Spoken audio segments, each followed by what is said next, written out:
Shalom à tous, Dieu vous bénisse. Merci d'être là ce matin.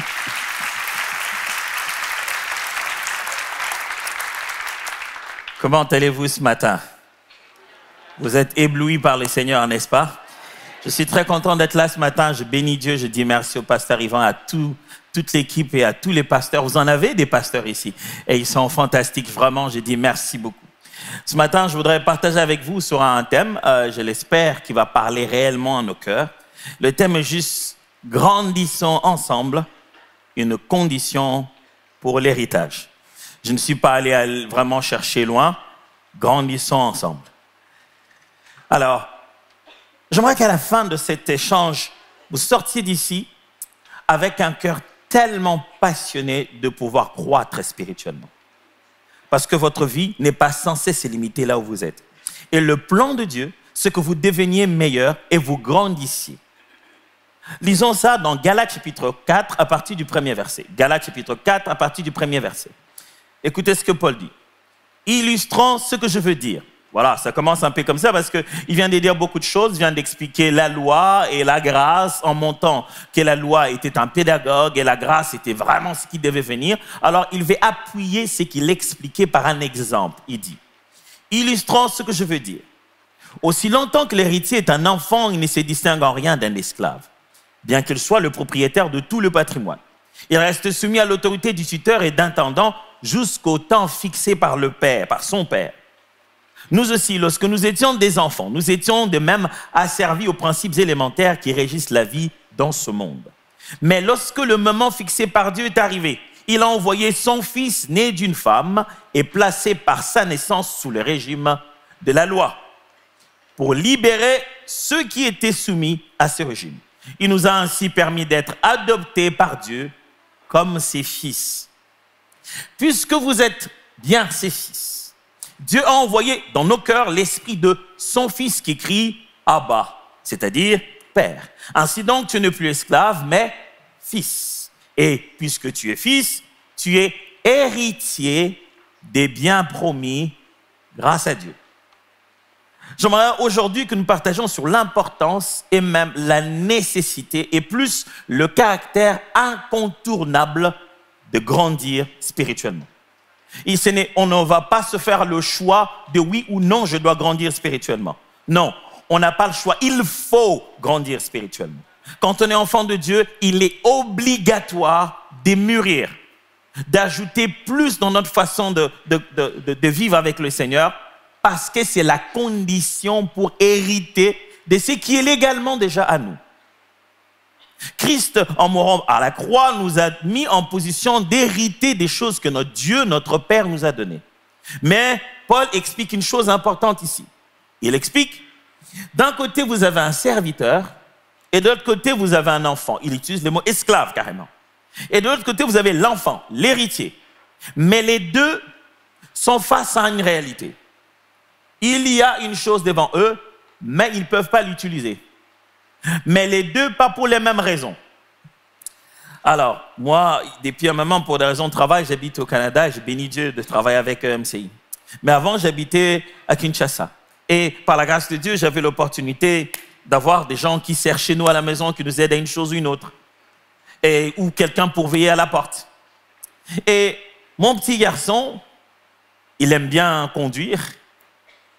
Mais le matin, il y avait ma voiture et lui, et celui qui lavait à la maison ne pouvait pas conduire la voiture. Mais pas pour les mêmes raisons. Celui qui s'occupe à laver la maison, il sait conduire, mais il ne peut pas conduire. Il en a les compétences, mais il n'en a pas le droit. Mais mon fils, lui, il est encore tout petit, il court partout. Vous savez, ces enfants qui, tu as même les yeux fermés, tu sais que c'est lui qui court. Lui, il a le droit de conduire, mais il ne sait pas conduire. Paul explique, il dit, dans la même condition, il y a une chose dont deux personnes de deux catégories différentes ne peuvent pas en jouir, mais chacun pour une raison différente. Le travailleur, parce qu'il en a les compétences, mais il n'en a pas le droit. Le fils, qui a légitimement le droit, n'en a pas les compétences. Alors il dit, quand celui qui a les droits n'a pas la maturité qu'il faut, eh bien il est complètement comme celui qui n'en a même pas les droits. Dans ces mots, il dit, tant que l'héritier est encore un enfant, il ne diffère de rien d'un esclave. Pourquoi? Parce que l'héritage demandera toujours de l'âge. En fait, c'est ça la question fondamentale. Quel âge avez-vous spirituellement? Avez-vous suffisamment grandi pour les choses que vous demandez? Êtes-vous l'homme qu'il faut pour la place que vous demandez? Êtes-vous devenu la dame qu'il faut pour les choses que vous réclamez entre les mains du Seigneur? Alors, mon devoir à moi ce matin, c'est de vous donner des choses qui peuvent vous aider à réellement grandir. Mais avant ça, posons-nous la question. Pourquoi grandir est si important? Eh bien, parce que Dieu veut que nous puissions ressembler à Jésus-Christ. Chaque fois qu'un être humain change ou s'améliore, ce n'est pas pour devenir comme Jésus. Nous changeons pour beaucoup de choses. Nous changeons parce qu'on veut porter l'habit pour notre jour de mariage. On bosse dur. Le sport, on est sûr qu'on va entrer dedans.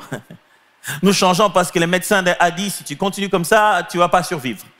Du coup, on devient discipliné. Chaque fois qu'un être humain change, ce n'est pas pour la sanctification. La sanctification, c'est la démarche qui consiste à changer pour devenir comme Jésus. Être mis à part. Dieu veut que nous grandissions pour que nous ressemblions à Jésus ici-bas. On ne va pas ressembler à Jésus quand on ira au ciel. Non, c'est parce qu'on ressemble à Jésus qu'on ira au ciel. La ressemblance à Christ est une vie que nous devons commencer à mener ici déjà. Romains chapitre 8, verset 29 dit, il nous a prédestinés à être conformes à l'image de son Fils. Pourquoi nous devons grandir? Une autre raison, une deuxième raison, c'est pour ne plus être ballotté par tout vent de doctrine, ne plus être ballotté dans la vie. Ephésiens 4, verset 14 dit, afin que nous soyons plus des enfants flottants et emportés à tout vent de doctrine. Si vous n'avez pas grandi spirituellement, je vous assure que là dehors, il y a tout et il y a n'importe quoi. On peut vous raconter plein de choses. Vous irez aujourd'hui à gauche, là-bas à droite, et Jésus ne veut pas ça. Il nous veut stable. Il nous veut en train de le suivre, lui, véritablement. Le seul moyen d'éviter ça, c'est de grandir par vous-même. Et la troisième raison pour laquelle il nous faut absolument grandir, ça serait pour mieux servir Dieu et les autres.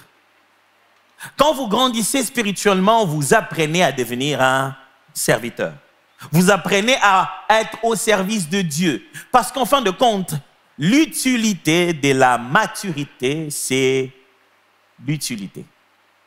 J'avais prévu de vous embrouiller à ce moment particulier. Je crois que ça marchait. J'essaie juste de dire que la finalité de notre maturité, c'est le service. À quoi ça sert de grandir? C'est d'être disponible à servir les autres. Jésus est très clair lorsqu'il explique qui est le plus grand d'entre les disciples. Il dit, le plus grand parmi vous doit être le serviteur de tous. Alors, il y a des avantages à grandir, hein? Beaucoup d'avantages. Quand vous grandissez, par exemple, vous avez la paix intérieure, une vraie paix intérieure durable. Parce que vous avez grandi.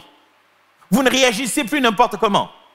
Parce que vous avez atteint un degré de maturité qui vous permet de contrôler certaines de ces choses. Vous passez par-dessus la mêlée. Vous êtes devenu grand. Vous savez, moi, quand j'étais plus petit, j'étais entouré, mais mon père nous a envoyés tous faire des sports de combat, d'arts martiaux et tout ça là. Vous en faites pas, je ne suis pas agressif, sauf si tu touches à ma femme. Mais les restes du temps, je suis normal. Mais j'étais très étonné quand on était plus jeune, on trouvait l'occasion de se battre. Plus je grandissais, plus je me demande pourquoi les gens ils se battent en fait. Pourquoi on n'en parle pas? Pourquoi on n'explique pas ce qui est expliqué?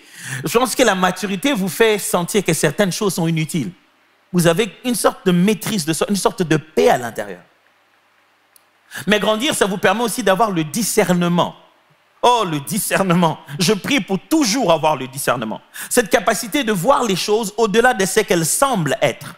Nous sommes dans le monde de Photoshop et de l'intelligence artificielle et des images générées.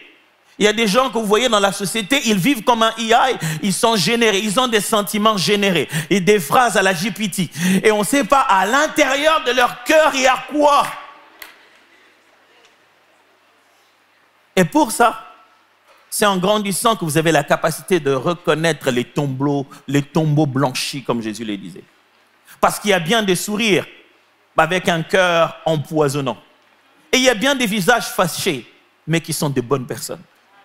Il faut apprendre à distinguer cela. Et c'est en grandissant spirituellement que vous avez cette habilité à distinguer les choses.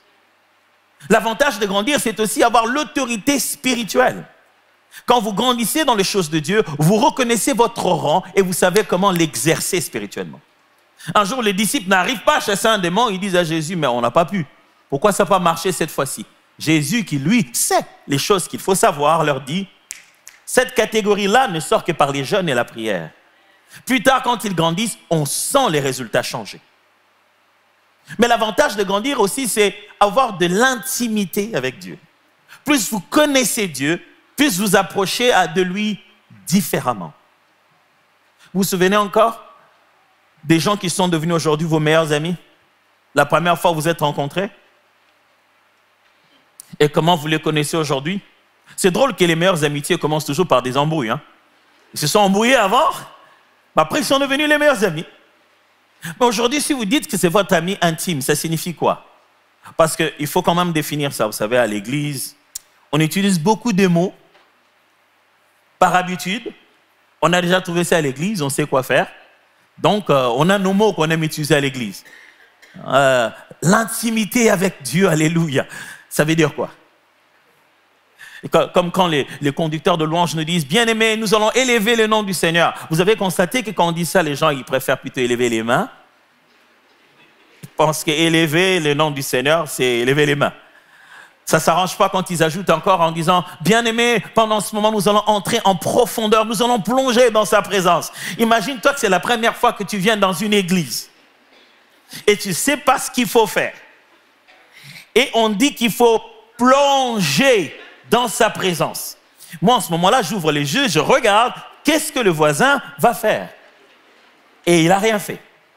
On venait de dire plonger, la prochaine fois, il dit, bien-aimé, monte, monte. Je dis, finalement, on plonge ou bien on monte? Quand on parle de l'intimité avec Dieu, c'est juste atteindre un degré de conscience personnelle que Dieu fait partie de mon monologue interne. Je vais répéter ça. Tu atteins un degré de conscience que quand tu te parles à toi-même, tu n'es plus toi-même seulement. Un Dieu vit en toi. Et tu as cette conscience-là de façon permanente à différentes occasions de la vie et pourquoi pas durant toute ta vie. Désormais, tu sais qu'il existe et qu'il existe avec toi et en toi. Et ça monte à force de... OK.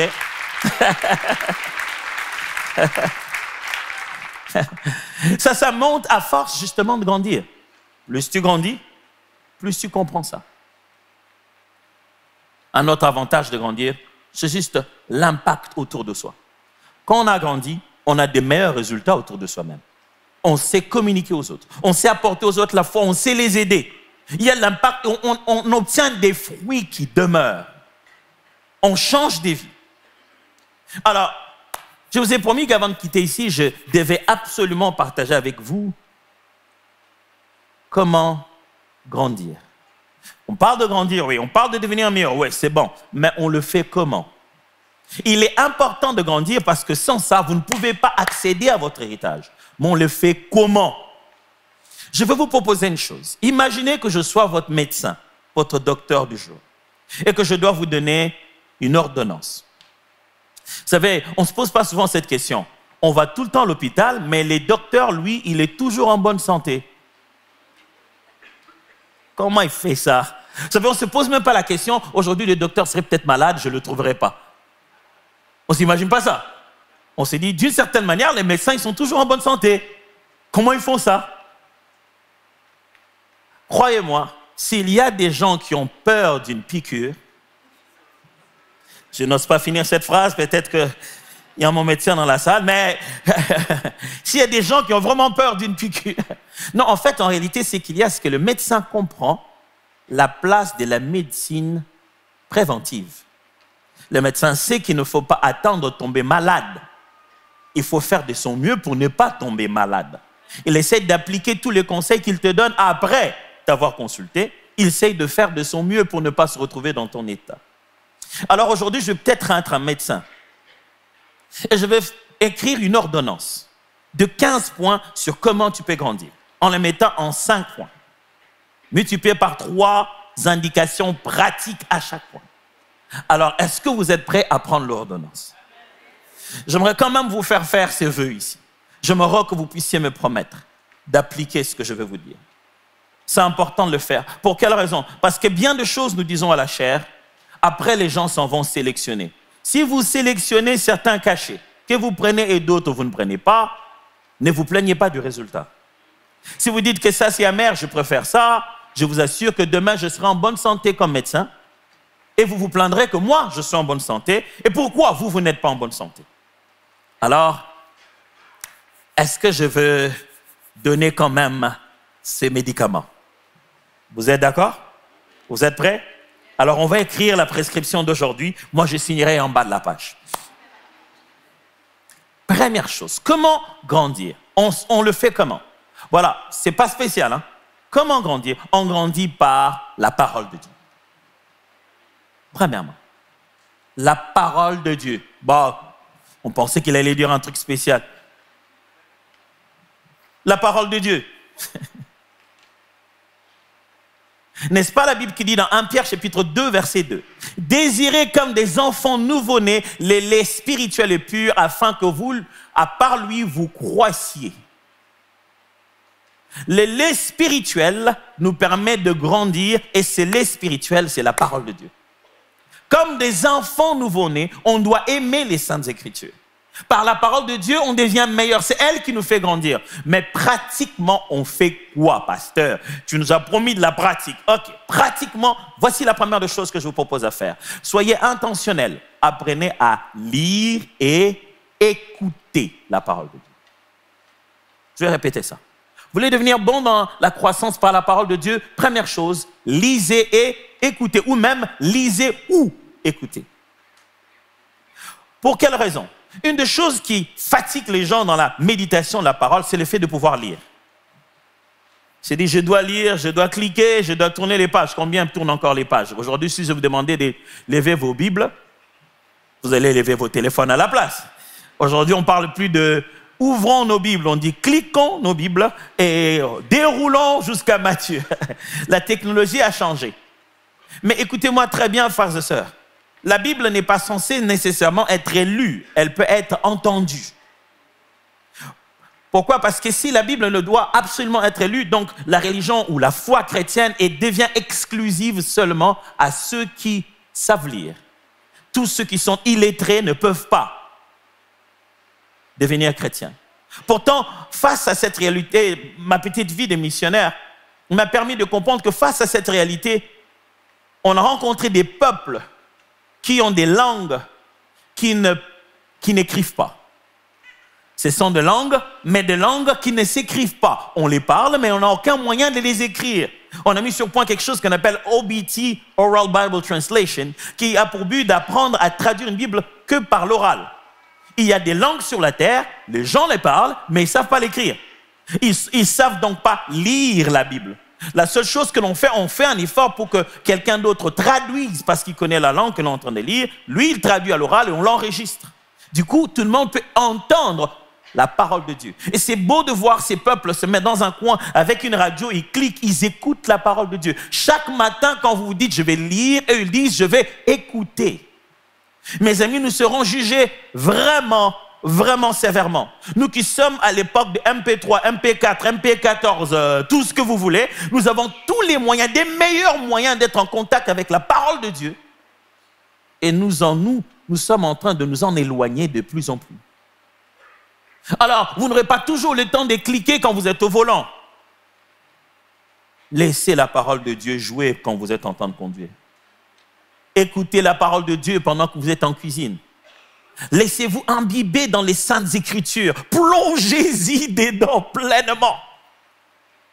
Des fois, moi je vais confesser, peut-être à vous ça ne vous arrive pas, moi ça m'arrive des fois.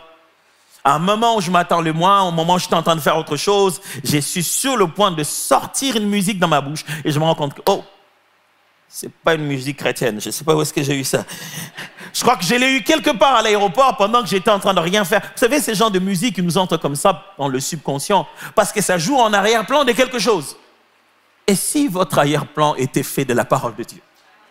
Et si chaque jour, pensez directement ou indirectement, c'était les Saintes Écritures? Je vous en supplie, imbibez-vous dans la parole de Dieu, plongez-y dedans. Lire, mais aussi écouter. Deuxièmement, il faut apprendre à poser des questions. N'ayez pas peur de poser les questions à la Bible. La Bible n'est pas une imposition dogmatique qui vous dit hey, écoute, toi tu viens ici, ce qu'on a dit c'est ça. Au commencement, Dieu créa le ciel et la terre, tu n'as pas de questions à poser. Non, Dieu n'est pas ce genre de père-là. Tu ne peux pas grandir sans poser des questions. Pose des questions à la Bible et prends le courage de chercher des réponses. Poser des questions aux parents, ça me rappelle les fois où les enfants viennent me poser la question. Vous savez, les enfants, ils ont des questions, ils commencent à te poser, tu te dis, tu sais où il va en aller. Il dit, papa, toi aussi tu as un papa? Je dis oui. Mais ton papa, lui aussi, il avait un papa? Je dis oui. Il dit, oh, je sens où il va aller. On va aller des papas, papa. Les pires, c'est quand ils sont venus une fois me demander, papa, comment maman est enceinte? Il dit, papa aime beaucoup maman, le résultat c'est qu'elle est enceinte. Je n'ai pas menti. C'était pire quand il dit, et les bébés? Et comment les bébés vont sortir du ventre? Et là, je lui donne la réponse que tous les parents donnent, la bonne réponse. Va jouer.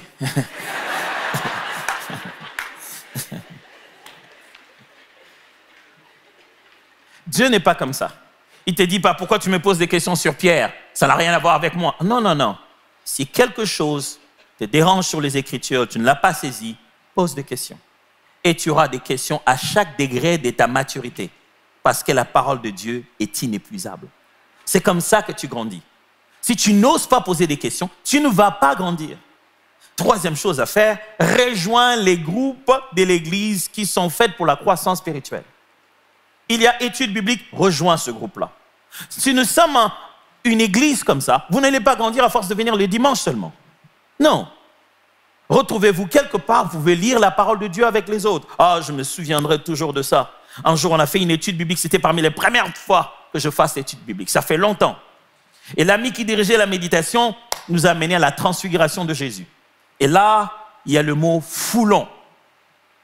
Foulon, c'est là-bas, la Bible dit, Jésus s'est transfiguré, ses habits sont devenus d'une telle blancheur que tel un foulon ne pouvait le rendre. Je suis presque sûr que certaines personnes aussi se disent, c'est quel français des foulons là? Et ce jour-là, lui, il avait une Bible avec commentaire. Il savait ce que ça veut dire foulon. Mais il nous dit, c'est quoi un foulon? On a passé 1 heure à inventer des anges, à inventer des séraphins. On ne savait pas ça voulait dire quoi le foulon. Moi aussi, je ne vais pas vous dire ça voulait dire quoi le foulon. Juste, c'est les blanchisseurs. C'est le fait qu'ils voulaient juste se dire que les habits de Jésus étaient d'une telle blancheur que même les blanchisseurs ne pouvaient pas en faire. Mais c'est beau d'apprendre des choses, certaines choses que vous ne connaissez pas, quelqu'un d'autre qui est aussi ignorant de certaines choses, mais les connaît. Prenez le temps de partager la parole avec les autres. Deuxièmement, si j'ai parlé d'abord de la parole de Dieu, deuxièmement, c'est la prière régulière. Écrivez dans l'ordonnance que la prière est importante pour grandir. N'est-ce pas le fameux verset que nous connaissons tous? 1 Thessaloniciens chapitre 5 verset 17, il dit « Priez sans cesse ». Ça se fait comment ça, prier sans cesse? Voici comment vous devez faire. Premièrement, apprenez à prier sans fermer les yeux, en verbalisant votre monologue à Dieu. Priez sans fermer les yeux. C'est quoi ce pasteur qui apprend les gens à prier sans fermer les yeux?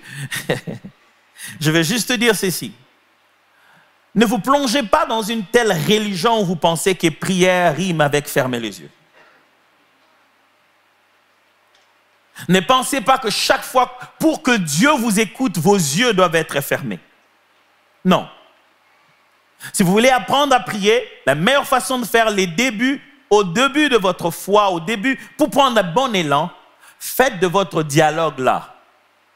Devenez conscient que ce que vous vous dites, Dieu entend. Parlez directement. Vous n'avez pas besoin de commencer par un protocole, des formules d'introduction. Seigneur, maintenant je vais prier, notre Père qui est... Non, vous n'avez pas besoin de ça. Parce que même quand vous vous plaignez, que vous souffrez dans votre cœur, Dieu entend. Apprenez pendant que vous avez encore les yeux ouverts à parler avec Dieu. À lui dire ce que vous ressentez. J'ai vu des gens pleurer et après s'essuyer les larmes et alors prier. Hey, vos pleurs font partie de votre prière si vous les présentez à Dieu. La prière n'est pas une affaire intellectuelle, elle est remplie d'émotions. Dieu veut entendre nos émotions aussi. Prier, deuxième chose, favoriser la régularité et la profondeur à la place de la longueur de prière religieuse. Vous voulez apprendre à prier? Longtemps n'est pas le but. Longtemps est souvent une conséquence. Ce n'est pas prier longtemps qui est le but. Le but, c'est prier régulièrement avec un cœur sincère. Ça signifie ceci. Quand vous mettez à prier, l'idée, ce n'est pas de finir à prier après 1 heure. Non, ce n'est pas le problème. Le but, c'est quand vous mettez à prier, vous devez après prier encore, et après prier encore. Et après prier encore. Avoir une vie où on prie, on prie, on prie. Même si c'est 15 minutes, 10 fois, ça va. Mais à chaque fois que vous avez vos 5, 15, 10 minutes, vous devez avoir votre cœur sincèrement dedans. Parce qu'il y a bien des heures que nous passons dans la prière, nous disons tout, sauf prier. Vous savez, moi on est en train de prier là, pendant la louange aujourd'hui, alléluia. Oh, nous te glorifions Seigneur, toi, je te loue, toi qui es le feu, qui dévore le feu, justement. Est-ce que j'avais éteint le four? Oh Seigneur, en ce temps, je te glorifie, oh Dieu, le four. Et si ça brûle, est-ce que l'alarme là? J'avais dit à mon mari, répare l'alarme. Mais ça, c'est dans la prière, tu vois, c'est l'autre côté de la prière dans la tête. Et on a passé 1 heure à dire des choses qu'on ne pense pas. Et la tête est en train de divaguer comme ça. Un jour, on a posé une question à un homme de Dieu puissant. Ce n'est pas qui a fait des miracles incroyables, juste pas loin d'ici en Angleterre. Il était plombier de métier. Il s'appelait Smith Wigglesworth. On lui pose une question lors de l'interview. On dit, tu fais beaucoup de miracles. Combien de temps tu passes dans la prière? Il dit, 15 minutes. La dame est scandalisée. Elle dit, 15 minutes? Toi, le grand Smith Wigglesworth? Il dit, non, je ne fais pas 15 minutes sans prier. Je vous en supplie, en cours de route, priez. Quand vous êtes au volant, priez. Même dans l'ascenseur, priez. Il n'y a pas un moment où vous ne pouvez pas prier. Priez alors. Faites de la prière votre vie de respiration. Je parle de prier, je ne parle pas de crier. C'est pour ça qu'on n'arrive pas à prier, parce qu'on veut fermer les yeux. Imagine-toi que tu conduises. Bon, la suite, on saura qui font des accidents, ce sera les chrétiens qui font tous les accidents. La troisième des choses qui vous aide dans la prière, c'est écouter les louanges. Écoutez la musique de louange et d'adoration. Pourquoi? La musique de louange vous donne les émotions et le vocabulaire. Ça met les mots dans votre bouche et ça prépare votre âme à adorer Dieu. Écoutez les louanges. Vous verrez qu'il y a une différence. À vivre toute votre vie en train d'écouter une musique qui dit « On va bagarrer, je vais le taper. On va bagarrer, je vais le taper. » Et avec une musique qui vous dit « L'Éternel est mon berger, je ne manquerai de rien. » Vous saurez qu'il y a une musique qui vous prépare à bagarrer. Et on comprend pourquoi vous venez dans cet état d'esprit au boulot. Vous êtes déjà agressif. La musique que tu écoutes te prépare au Dieu que tu vas adorer. La troisième des choses. Vous n'avez pas toujours quitté l'hôpital, vous êtes là quand même. Ouais, ça va. Je continue à prescrire, c'est bon. Ok. Troisième des choses qui vous permet de bien grandir, ce sont les relations. On grandit par les relations, les interactions avec les êtres humains. Croyez-moi, les humains vont vous faire grandir. Proverbe 27, verset 17 dit, « L'homme s'affine au contact de son prochain, tout comme le fer polit le fer. » Intéressant. Quelqu'un m'a fait cette blague cette semaine. Il m'a dit, c'est comme le frère aiguise le frère.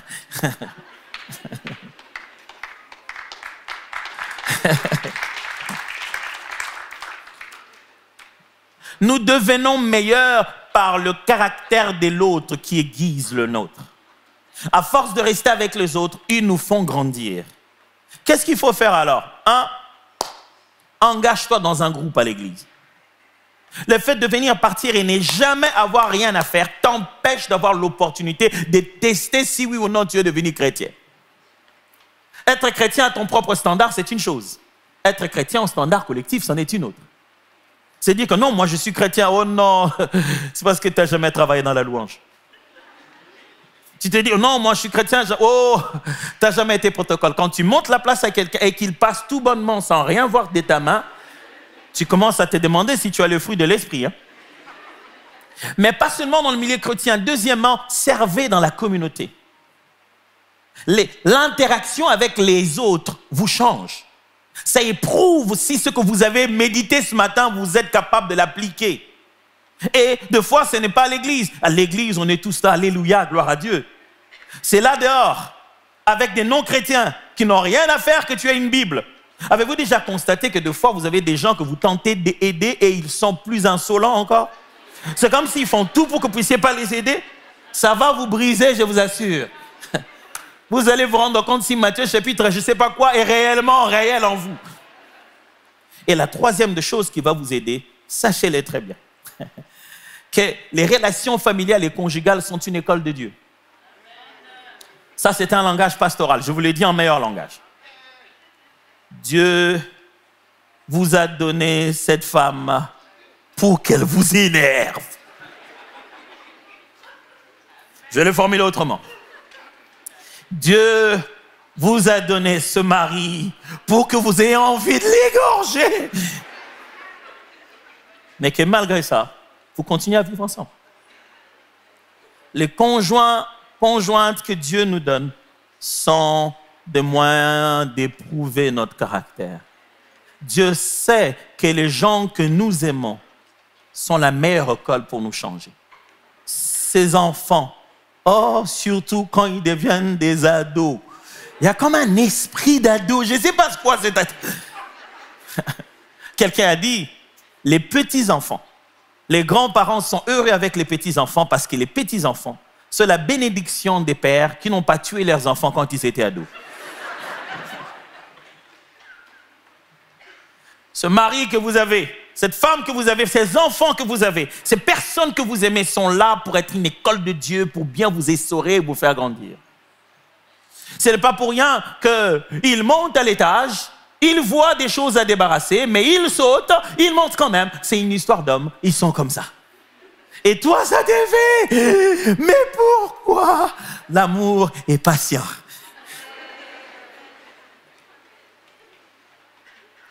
Si vous voulez vivre une vie chrétienne solitaire, vous ne grandirez pas. Quatrièmement, les circonstances. J'ai dit qu'il y avait la parole de Dieu, la prière, les relations, et là, les circonstances, les épreuves par lesquelles nous passons dans la vie. Dieu nous met dans des situations pour sortir les meilleurs de nous-mêmes. De manière pratique, ça veut dire quoi? Ça veut dire que, apprenez à tirer les bonnes leçons de chaque circonstance. Des fois, on passe par une réalité. Nous, on ne tire pas la bonne leçon. Tout ce qu'on retient là-bas, c'est il m'avait énervé. Moi, j'ai pas aimé. Les moments, les réalités, les circonstances, les endroits où Dieu nous amène sont une école. Apprenez à en tirer la bonne leçon. Pourquoi? Une leçon mal apprise est toujours réprise. Il y a des gens qui vivent comme dans une sorte de cercle vicieux. Dieu, pourquoi tu m'éprouves tout le temps avec cette affaire? Parce que tu n'as pas appris la leçon. Et Dieu la ramènera de plusieurs manières. Deuxièmement, questionnez-vous souvent sur ce que vous devez apprendre et non pas ce que vous avez juste ressenti. Qu'est-ce que j'ai dit? Quand vous passez par une épreuve, ne vous dites pas seulement qu'est-ce que vous avez ressenti. Moi franchement j'étais énervé, ça m'a déçu. Vos sentiments, les exprimer c'est une bonne chose. Les comprendre c'est une bonne chose. Mais il faut faire plus. Après avoir ressenti ça, posez-vous la question, qu'est-ce que Dieu veut que j'apprenne? Comment Dieu profite de cette occasion pour transformer mon caractère? Et enfin, si vous apprenez des circonstances, la troisième chose, sachez-le bien, Dieu ne vous éprouvera jamais au-delà de votre foi. C'est par quoi vous passez, c'est exactement taillé sur mesure. C'est fait pour vous. Cinquième chose et dernière à écrire dans votre ordonnance d'aujourd'hui, c'est que si vous devez grandir par le Saint-Esprit de Dieu. La dépendance à l'Esprit de Dieu est le seul moyen de devenir meilleur dans la foi chrétienne. Retenez bien cette phrase. C'est d'ailleurs ça mon premier conseil sur ce point. Écoutez son cœur, c'est bien. Écoutez l'Esprit de Dieu, c'est mieux. Qu'est-ce que tu dis? Je dis que nous sommes dans une société où on insiste beaucoup. Écoutez ton cœur, écoutez ton cœur. À l'église ou ailleurs, on nous répète, écoute ton cœur, écoute ton cœur. Mais j'aimerais vous dire une chose sur ce que Jésus a dit. Il a dit, ce n'est pas ce qui entre qui suit l'homme. C'est ce qui sort qui rend l'homme impur. C'est ce qui sort de son cœur, les mauvaises pensées. Si ce cœur n'est que ton cœur, tel qu'il est sans Christ, eh bien, il n'y a rien de bon dedans. L'écouter, c'est mourir. Ce qu'il faut écouter à l'intérieur, c'est l'Esprit de Dieu qui crie en nous, Abba. Apprenez à écouter l'Esprit de Dieu. Deuxièmement, pose des questions souvent à l'Esprit de Dieu. La Bible dit, invoque-moi, je te répondrai. Si tu n'as pas de questions à poser, tu auras l'impression que tu n'auras rien. Tu peux beau rester là, toi et ChatGPT, pendant un long moment, il n'a rien à te dire. Il faut un prompt. Il faut écrire. Et enfin, si tu veux vraiment grandir spirituellement avec le Saint-Esprit de Dieu, eh bien, prépare-toi à être brisé. Si c'est avec le Saint-Esprit que tu dois grandir, sache qu'il va cogner fort. Tu pleuras, mais tu te relèveras. Et tu deviendras meilleur. Sache qu'il va attaquer les sources et les racines. La bonne nouvelle, c'est que tu ne seras plus jamais le même. Je vais vous inviter à baisser vos têtes dans la prière. On va prier ensemble. Dieu vous a certainement dit une chose, quelque chose, parmi tout ce qui s'est dit. Quand vous avez ri ou quand vous avez hoché la tête, Dieu a parlé. À un moment ou à un autre, qu'est-ce qu'il vous a dit? Je vais vous exhorter à prier comme ça avec moi en demandant à Dieu, Seigneur, donne-moi la force de pratiquer cette fois-ci. J'en ai entendu beaucoup de choses. J'en ai lu plein sur Internet. Là, il est temps de faire quelque chose. Donne-moi la force. Ce chant tout à l'heure rappelle combien il nous appelle vers des profondeurs. Des profondeurs appellent d'autres profondeurs, comme des eaux qui nous amènent dans l'océan. Et on veut aller plus loin avec lui. Pendant un moment, verbalisons ces sentiments et ces émotions en notre intérieur à travers une prière qui demande à Dieu de nous aider à grandir. Prions ensemble.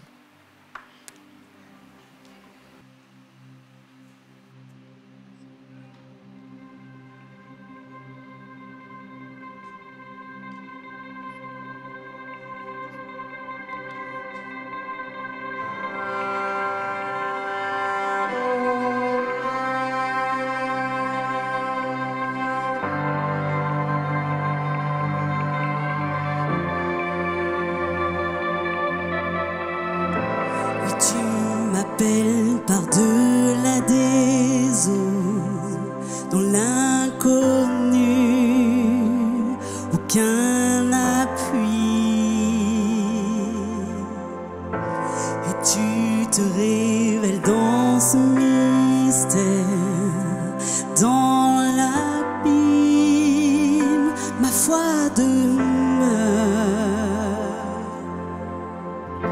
Et j'invoquerai ton saint nom, portant les yeux vers l'horizon. Dans la tempête, ses bras abriteront mon âme. Je t'adore.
Ce matin, j'aimerais prier avec quelques-uns d'entre nous. Si ce matin, vous sentez dans votre cœur, vous voulez dire à Dieu, Seigneur, je passe par des circonstances, mais on dirait que je n'ai pas encore compris la leçon. J'aimerais saisir ce que tu veux me dire. J'aimerais vous encourager simplement là où vous êtes. Si vous voulez répondre à cet appel de prière, j'aimerais prier avec vous. Si vous pouvez simplement vous lever. Ce matin, vous êtes là en vous disant, je passe par quelque chose, mais je ne comprends pas. Qu'est-ce qu'il veut exactement? Dieu veut me faire grandir, mais je ne saisis pas. Je n'ai pas encore saisi la leçon. Dieu veut me faire grandir, mais je n'arrive pas encore à comprendre. J'ai ressenti des choses. Je vis émotionnellement des choses, mais je ne comprends pas. Qu'est-ce qu'il veut me dire? Je veux pourtant grandir et je sais que c'est important. Merci à vous tous qui vous levez. J'aimerais prier avec vous. Seigneur mon Dieu, oh Abba, nous crions par ton esprit qui nous apprend à t'appeler Père. Mes frères et sœurs ici debout, ensemble ce matin, nous te le demandons. N'arrête pas. Continue, continue, n'arrête pas. Tu n'essayes pas de nous faire mal, tu essaies de nous faire du bien. Tu n'essayes pas de nous tuer, tu essaies de tuer la chair en nous. Tu n'essayes pas de nous finir, tu essayes de nous élever. Tu n'essayes pas de nous reculer, tu essaies de nous donner l'héritage qui nous appartient. Alors nous te prions, continue l'œuvre que tu as commencée en nous. Notre prière ce matin, Père, c'est que les choses deviennent claires. Là où nous n'avons pas pu comprendre ce que tu veux nous dire, redis-les dans d'autres mots, redis-les sous notre angle, montre-le-nous autrement, Seigneur, mais fais-nous comprendre la leçon. Nous sommes à tes pieds comme des disciples, parle à nos cœurs qui veulent comprendre ce que tu veux. En quittant ici, Seigneur, nous prenons la décision de te suivre comme des véritables disciples. Où que tu ailles, quoi que tu fasses, nous te suivrons, Jésus. Parce que nous savons que le plan que tu es en train d'exécuter, c'est le plan de notre bonheur et non de notre malheur. Alors dans ton école, nous voulons nous asseoir. Continue, continue à nous enseigner, oh Dieu. Enseigne nos cœurs même quand nous ne le comprenons pas. Enseigne nos esprits même quand nous dormons. Enseigne-nous dans toutes les circonstances, autour de ces personnes qui sont autour de nous. Les saintes écritures, parle à nos cœurs. Nous voulons grandir. Abba, nous savons que tu as un héritage pour nous. Et que le seul moyen d'y accéder, c'est de grandir. Alors nous prenons la décision de grandir ensemble. Au nom puissant de Jésus. Amen.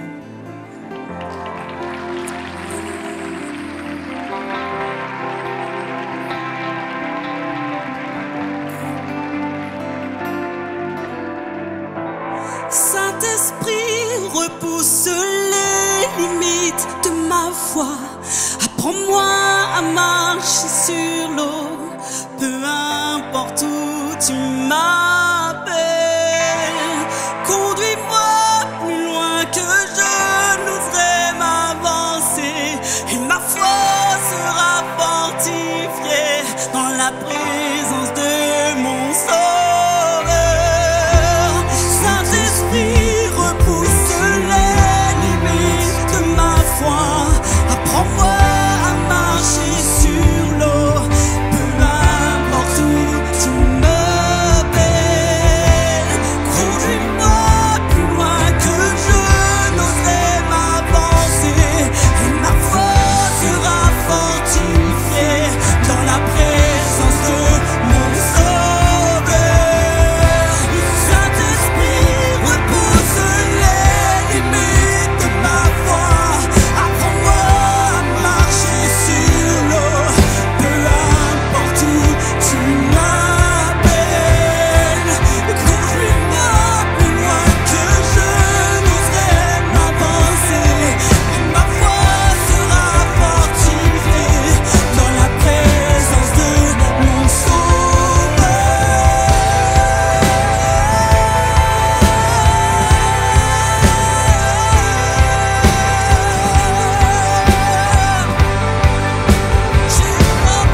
Portons mes yeux vers l'horizon.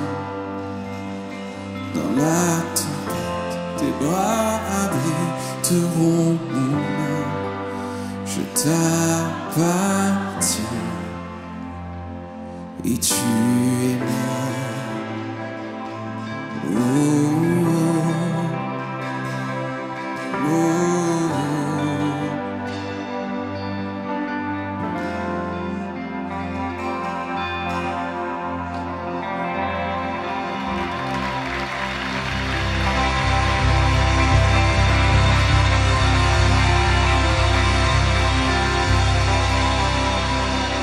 Bonjour tout le monde, comment allez-vous?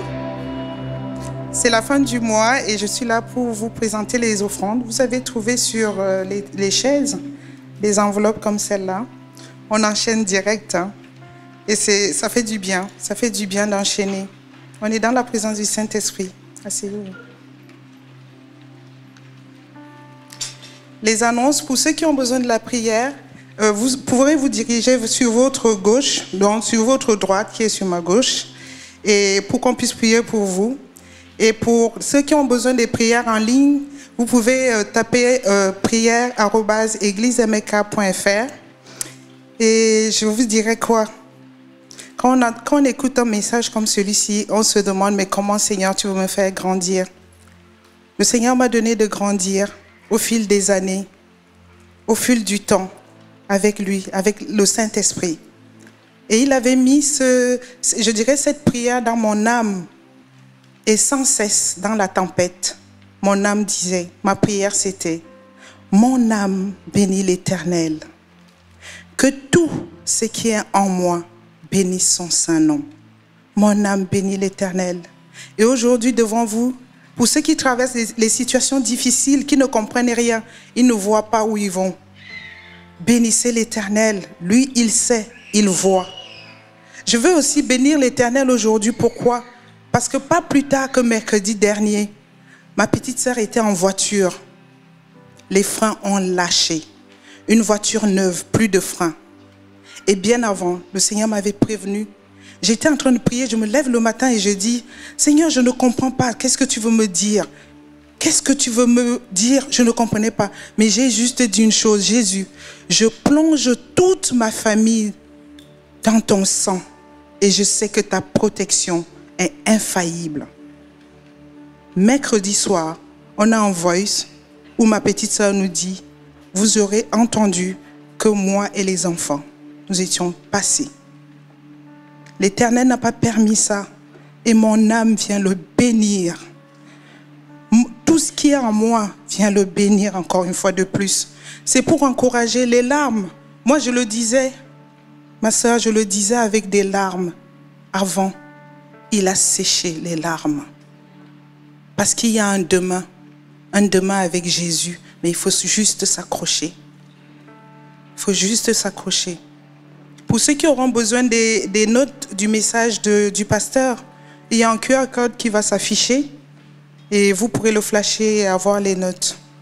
Et vraiment, je veux dire à Dieu, en ce mois, en début de mois d'avril, tu vois l'horizon, tu vois là où nous allons. Mon âme veut bénir l'Éternel, à travers même mes finances, dont je me joins à vous, pour pouvoir bénir l'Éternel, à travers nos finances, parce qu'il est le pourvoyeur, il est notre pourvoyeur. Alors bénissons-le. Soyez bénis et bon dimanche à chacun. Je vous invite à vous lever, on va terminer en célébrant encore le nom de l'Éternel. Yahweh, son nom très saint.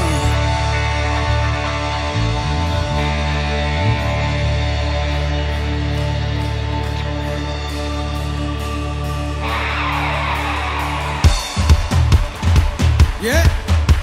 Woo. 1, 2, 3,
Cette vidéo t'a parlé? Clique sur j'aime. N'oublie pas également de t'abonner et de déclencher les notifications. Si cette vidéo t'a touché, elle peut aussi faire du bien à ceux qui t'entourent. Prends 5 minutes pour la partager à un proche ou à un ami qui en aurait besoin.